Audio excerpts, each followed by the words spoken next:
Bonjour à tous. Double coup de force allemand contre la France, cette semaine, en une semaine, sur l'énergie, l'électricité EDF. On n'en parle quasiment pas dans les médias et pourtant, je vais vous expliquer ce qui se passe. D'abord, la non-réforme du marché européen d'électricité. Je vous rappelle quand même l'historique là-dessus, des promesses. Vous savez, ce marché qui entraîne des failles tous les jours et l'explosion de nos factures. Et puis, une déclaration incroyable il y a 2 jours d'Ursula von der Leyen contre les intérêts français à la demande de l'Allemagne. Vous allez voir cela. Et il y a également des menaces de nouveau sur les barrages hydroélectriques français qui se précisent, qui viennent de l'Union européenne aussi. Nous allons voir ensemble ce qu'il faut faire, ce qu'il faut dire et ce qu'il faut faire. Ce sujet est extrêmement important, il est stratégique et c'est le poumon de notre économie, de nos emplois, de notre avenir, et puis c'est notre pouvoir d'achat aussi, notre qualité de vie, bien sûr, à bien des égards. C'est notre indépendance politique, stratégique. Tout ça doit être du carburant pour le Frexit, vous l'avez bien compris. Il faut sortir de l'Union européenne. On va en reparler. Il n'y a pas que cela, on va en reparler. N'oubliez pas que je suis ce jeudi 30 mars à Bordeaux, pour ceux qui veulent venir. Peut-être encore quelques places, vous écrivez à référent 33 tout collé sans accent, @les-patriotes.fr pour information et réservation. La semaine suivante, le 6 avril, je suis à Tours, vous écrivez à référent 37, @les-patriotes.fr. Même chose. Abonnez-vous à cette chaîne YouTube. Petit bouton dessous, vous cliquez sur s'abonner. Je vous l'ai déjà dit, il suffit de cliquer, c'est gratuit bien sûr, c'est instantané. Et hop, vous êtes abonné à la chaîne. Plus les gens sont abonnés, plus YouTube recommande mieux, plus amplement ces vidéos à de nouveaux internautes. C'est comme ça qu'on élargit les rangs de la résistance. Grand merci à ceux qui se sont abonnés à la chaîne récemment et à ceux qui vont le faire dans les minutes qui viennent. Et alors je vais vous dire, moi je vous attends aux patriotes. Voilà. Je vous attends, je sais que vous allez venir, je sais que des gens se disent, je sais pas si je vais aller dans un mouvement politique qu'ils n'ont jamais fait de leur vie. Bah écoutez, il faut le faire. Il faut le faire, vous serez ici dans une grande famille. Voilà. Vous serez mis en relation en tant qu'adhérent ou réadhérent, si vous avez plus d'un an, pensez à réadhérer. Vous serez mis en relation avec des gens qui pensent comme vous, près de chez vous. Ça fait du bien. Vous habitiez en métropole, outre-mer ou à l'étranger, on est présent partout. On se bat pour nous et nos enfants et nos petits-enfants. Et ça, je crois qu'il ne faut pas l'oublier non plus, contre les forces oligarchiques, toutes les forces oligarchiques. Mais on est là, dans le plus vaste mouvement de résistance français. Plus grand mouvement souverainiste de France, c'est les patriotes, où on défend des belles valeurs de liberté, de dignité, de souveraineté, de paix, de vérité. J'ai besoin de vous dans le combat, je vous le dis très clairement. J'ai besoin de votre force d'âme et de conviction, votre sincérité, Venez avec votre sincérité. Et puis je vous rappelle que nous n'avons pas reçu un centime de financement public jusqu'ici, rien, ni d'aide des banques. Or on fait beaucoup. Encore il y a une très très belle manifestation, très grande, mais ça coûte cher. Il y a l'inflation. Ceux qui peuvent faire également un don de soutien aux patriotes, n'oubliez pas, c'est le 2e lien sous la vidéo en description. Alors comment on adhère, c'est le premier lien sous la vidéo en description, c'est une petite fiche maintenant sur l'écran. C'est sous la vidéo également le premier commentaire épinglé et en fin de vidéo en cliquant sur l'écran. Vous avez vraiment le choix et je vous dis le don, c'est le 2e lien sous la vidéo en description. Tout ça est défiscalisé aux 2 tiers pour vous. Et ça nous permet de financer nos actions. Les dons supérieurs à 500 €, on a ajouté des avantages personnalisés pour vous.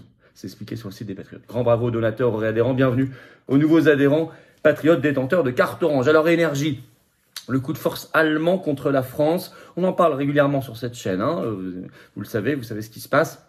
Mais là, il y a du nouveau. En fait, l'Union européenne a de nouveau humilié Macron à la demande de l'Allemagne, mais contre les intérêts français. Bon, il faut au moins se rendre compte que tout cela est du carburant, des arguments pour le Frexit. Alors d'abord, sur le marché européen d'électricité, l'Allemagne gagne par chaos. C'est pas une bonne nouvelle pour nous, Je n'en veux pas à l'Allemagne qui défend ses intérêts nationaux, j'en veux aux nôtres qui sont traîtres et soumis et vendus. Mais je vais y revenir. Je rappelle quand même ce feuilleton du marché européen d'électricité qui fait qu'on paye bien plus cher l'électricité qu'on devrait la payer en France. Je rappelle que Bruno Le Maire, déjà ministre de l'économie, déclarait dans Le Parisien, c'est toujours en ligne, le 25 septembre 2021, il y a plus d'1 an et demi. Le titre, c'était « Électricité, Bruno Le Maire part en guerre contre le marché européen de l'énergie ». Écoutez, il s'est perdu sur le chemin de la guerre. C'était 25 septembre 2021. Résultat, selon le site spécialisé Euractiv, article du 15 mars 2023. Il se trouve que le 14 mars, la Commission européenne a publié sa proposition de réforme du marché européen de l'électricité. Et dedans, il n'y a rien. Quasiment rien. C'est écrit d'ailleurs, en tout cas dans Euractiv, la proposition ne modifiera pas, je cite, le fondement du marché européen. Le cœur du système reste, je vais vous lire un tout petit extrait, un premier extrait. La proposition donc ne modifiera toutefois pas les fondements du marché européen, qui restera ancré dans le système actuel de tarification marginale, à la marge, où les énergies renouvelables bon marché et l'énergie nucléaire sont les premières à être utilisées pour répondre à la demande des consommateurs. Donc on ne change pas le système. Vous allez voir que ça va même pousser l'Allemagne à accélérer les choses alors que jusqu'ici elle freinait. Bah oui, elle a gagné. Je vous explique ça. Je cite toujours, hein, cette décision a été accueillie donc favorablement par l'industrie des énergies renouvelables, notamment les fabricants d'éoliennes, qui avaient mis en garde contre une réforme radicale du marché, ce qui n'était pas leur intérêt à eux, mais on ne parle pas ici de l'intérêt du peuple français. Alors c'est de la cosmétique, par exemple, je cite, hein, de plus larges choix de contrats et des informations plus claires pour les citoyens, est-il écrit. Le but, c'est que ce soit, là c'était la proposition de la Commission européenne, il doit y avoir un accord définitif à l'automne, donc il doit y avoir entre-temps adoption par le Parlement européen et les États membres. Il faut quand même espérer que la France bloquera, hein, avec quelques autres pays. Alors, les Échos, le 15 mars, ont même écrit, je cite, « L'Allemagne et d'autres pays comme le Danemark, qui avaient appelé à repousser une refonte d'ampleur après les élections européennes, peuvent donc être satisfaits. » Ben oui, ils ont gagné. À tel point que l'Allemagne, désormais, c'est un article tout récent d'Euractiv du 23 mars, je cite, « Et pour une adoption rapide de la réforme, Euractiv écrit, l'Allemagne fait marche arrière, elle voulait retarder, maintenant elle est pour une adoption très rapide parce qu'elle a gagné. » Je vous lis un deuxième extrait de cet article, enfin un extrait de l'article du 23 mars d'Euractiv. À Berlin, les fonctionnaires pensent désormais que la réforme pourrait être adoptée rapidement, tant qu'elle n'est pas trop ambitieuse et qu'elle reste proche de la proposition de la Commission. Mais ça va plus loin. Ces derniers temps, Ursula von der Leyen s'attaque au nucléaire français. Et là, je vous cite. Donc là, un article encore plus récent d'Euractiv, hein, c'est un site spécialisé sur l'actualité européenne, c'est pour ça que je vous le cite beaucoup, il est très sourcé, très sérieux. Et il n'est pas particulièrement anti-européiste, hein, donc il n'y a pas de biais. Alors Euractiv, le 24 mars, le titre « Industrie verte, : le nucléaire n'est pas stratégique », entre guillemets, c'est une citation, selon Ursula von der Leyen, présidente de la Commission européenne. Elle l'a dit lors du sommet européen de Bruxelles ce 23 mars.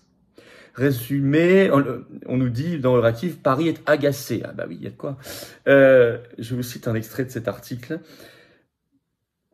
Dans notre règlement pour une industrie zéro net, le Net Zero Industry Act, c'est un règlement européen, un large éventail de technologies propres, y compris le nucléaire de pointe, ont accès à des règles simplifiées, à des incitations, a-t-elle déclaré, donc Ursula, lors d'une conférence de presse ce 23 mars. Mais seules les technologies à zéro émission que nous jugeons stratégiques pour l'avenir, comme les panneaux solaires, les batteries et les électrolyseurs par exemple, ont accès à l'ensemble des avantages et des bénéfices, a-t-elle ajouté. Le nucléaire de pointe est donc présent dans certains domaines, mais pas dans tous. Une situation qui a le don d'agacer Paris, est-il écrit. Car Paris, je cite, veut l'intégration complète du nucléaire dans le Net Zero Industry Act, le règlement européen, qui a été présenté la semaine dernière. Or, précise Euractiv, dans l'annexe à ce règlement qui définit les technologies stratégiques à zéro émission qui bénéficieront d'un soutien particulier, je cite, le nucléaire n'y est pas mentionné une seule fois. La France perdante là aussi par rapport à l'Allemagne, et c'est bien à la demande de l'Allemagne que tout ça se fait. Je cite un autre extrait de cet article.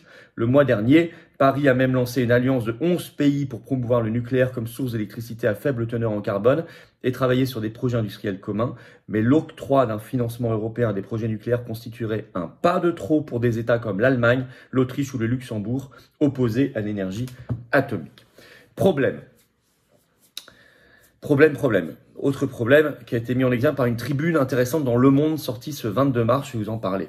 Le droit européen s'attaque à EDF sur la question des barrages et même la toute récente loi de nationalisation votée par surprise le 9 février dernier à l'Assemblée nationale, adoptée en première lecture, pourrait même fragiliser encore plus EDF. Vous voyez, même quand on a des bonnes intentions, en fait, on bute sur le droit européen.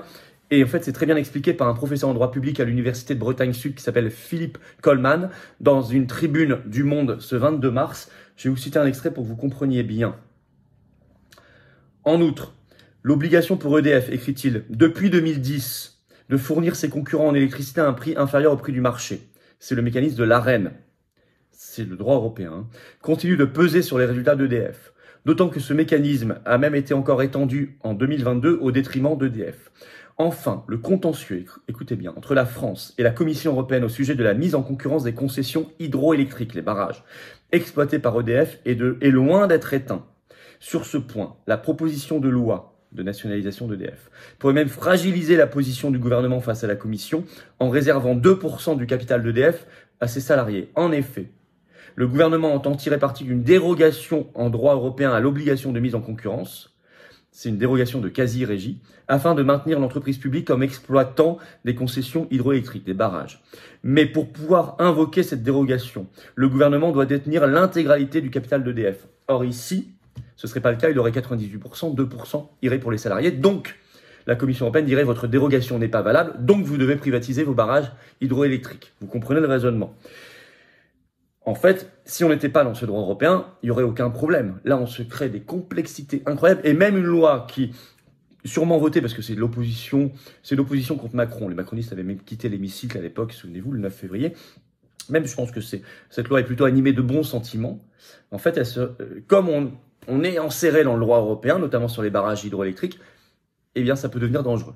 Alors, en conclusion, je disais même quand on pense faire bien, peut-être, cette loi du 9 février, on bute sur le droit européen, c'est vraiment une catastrophe. D'autant que l'Union européenne et l'Allemagne derrière sont vraiment à la manœuvre contre la France et EDF. Alors, je dis trois choses. Un, il va falloir qu'on sorte tous les traîtres soumis et vendus qui sont en train de vendre à la découpe la France jusqu'à son parc énergétique, jusqu'à ses barrages et EDF. C'est un état d'esprit que d'accepter à la tête du pays des traîtres, des soumis et des vendus. Première des choses. Deuxièmement, je crois que ceux qui n'ont pas encore compris qu'il fallait le Frexit, c'est-à-dire la sortie de la France de l'Union européenne, alors je ne sais pas ce qu'il leur faut.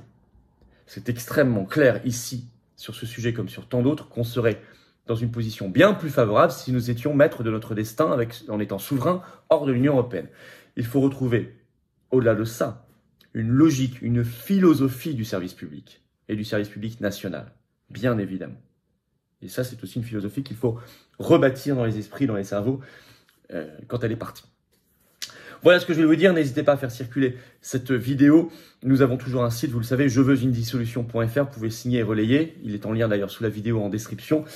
N'hésitez pas. Et par ailleurs, n'oubliez pas de vous abonner à cette chaîne YouTube. Petit bouton en dessous, cliquez sur s'abonner. C'est fait, c'est gratuit, c'est instantané. Plus vous êtes abonné, plus les vidéos circulent. On est bientôt à 1,5 million d'abonnés sur la chaîne. Merci à vous, vraiment, d'avoir compris l'intérêt d'être abonné. Et quand on y sera, on fera un événement en direct grandiose, ensemble, sûrement dans un cadre spécial. Vous verrez ça avec moi. Venez aux Patriotes. Voilà, venez vraiment, je vous l'ai dit. Moi, j'ai besoin de vous. Je peux pas m'en sortir. On n'est pas seul, on va être seul, Dieu merci, mais il faut qu'on ait vraiment du monde et des gens qui réadhèrent quand ils ont adhéré il y a plus d'1 an, parce que le combat de résistance, il a de belles victoires, mais il doit être fort pour nous, les générations qui viennent, pour notre belle humanité, notre belle France éternelle, belle et rebelle. C'est ça, les patriotes, c'est ça l'esprit des patriotes. Vous verrez que peu de mouvements vous disent ce que je vous dis, il faut nous rejoindre. Et moi, je serais heureux de vous accueillir et vous serez mis en relation avec des gens qui pensent comme vous près de chez vous en étant adhérent ou réadhérent. Le lien pour adhérer ou réadhérer, c'est le même. C'est le premier sous la vidéo en description. C'est un lien également en commentaire épinglé et dans quelques secondes en cliquant sur votre écran. Sous la vidéo en description, le deuxième lien est pour faire un don de soutien aux patriotes, nous permettant de financer nos actions, nos manifs, nos marches, nos affiches, nos tracts et tout le reste. Sinon, on ne peut pas. Tout simplement. Parce qu'on n'a pas reçu un centime de financement public jusqu'ici. Dont adhésion et réadhésion sont défiscalisés aux 2 tiers pour vous. Pas une formule, c'est une réalité. Bravo aux donateurs, aux réadhérents. Bienvenue aux nouveaux adhérents patriotes. Vive la France.